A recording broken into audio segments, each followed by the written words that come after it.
My liege, and madam,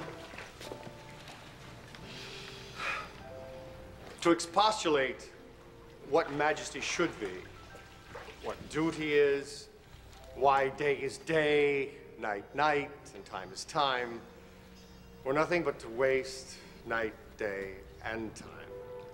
Therefore, since brevity is the soul of wit, and tediousness the limbs and outward flourishes, I will be brief. Your noble son is mad. Mad call I it, for to define true madness, what is it but to be nothing else but mad? But let that go. More matter, less art. Madam, I swear I use no art at all. That he is mad, 'tis true. 'Tis true, 'tis pity, and pity 'tis true. A foolish figure, but farewell it, for I will use no art. Mad, let us grant him then. Now remains for us to find out the cause of this effect, or rather say the cause of this defect, for this effect defective comes by cause. Thus it remains, and the remainder thus. Perpend, I have a daughter, have while she is mine, who in her duty and obedience, mark, hath given me this. Gather now and surmise. Okay, came this from Hamlet to her? I have no art to reckon my groans. I love thee best, oh most best, never doubt I love thy nevermore, whilst this machine is to him Hamlet.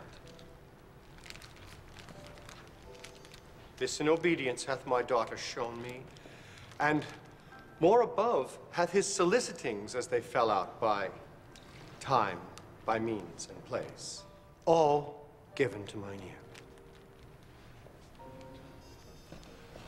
How hath she received his love?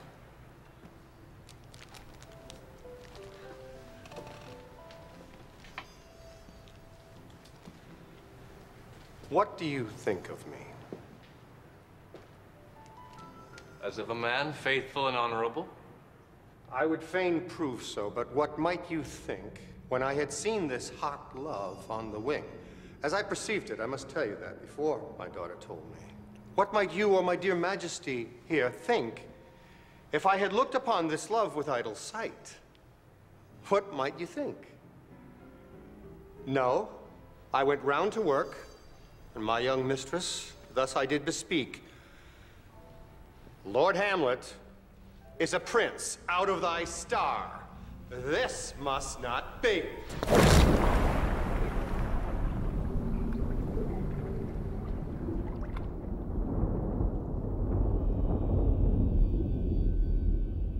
She took the fruits of my advice, and he repelled, a short tale to make, fell into a sadness, then into a fast, thence to a watch, thence into a weakness, thence to a lightness, and by this declension, into the madness wherein now he raves.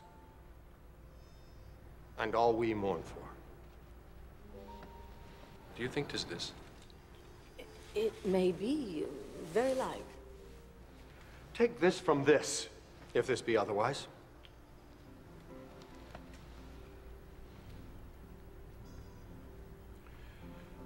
If circumstances lead me, I will find where truth is hid, though it were hid indeed within the center.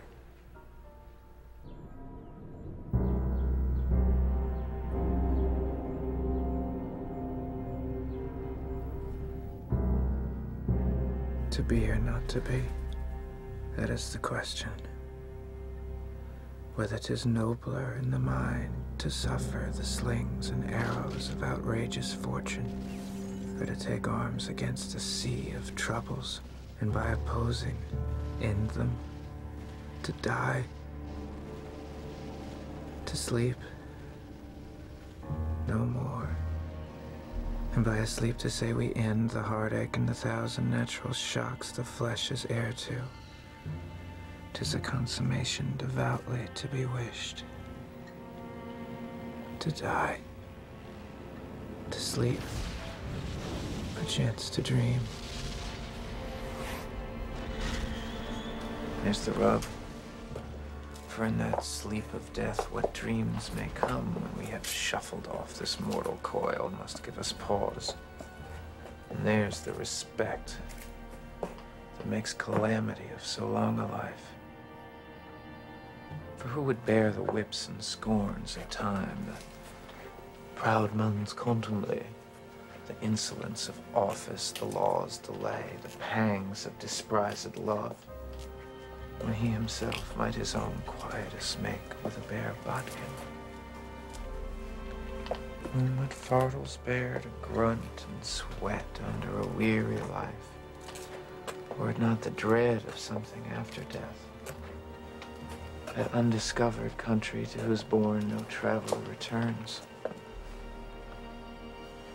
puzzles the will, and makes us rather bear those ills we have than fly to others we know not of.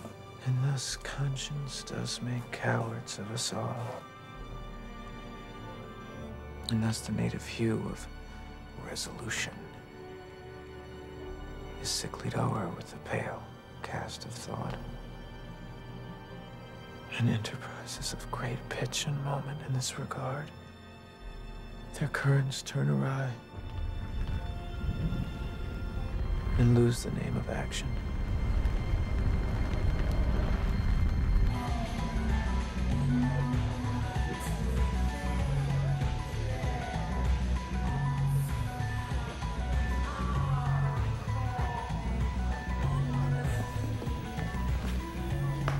My excellent good friends.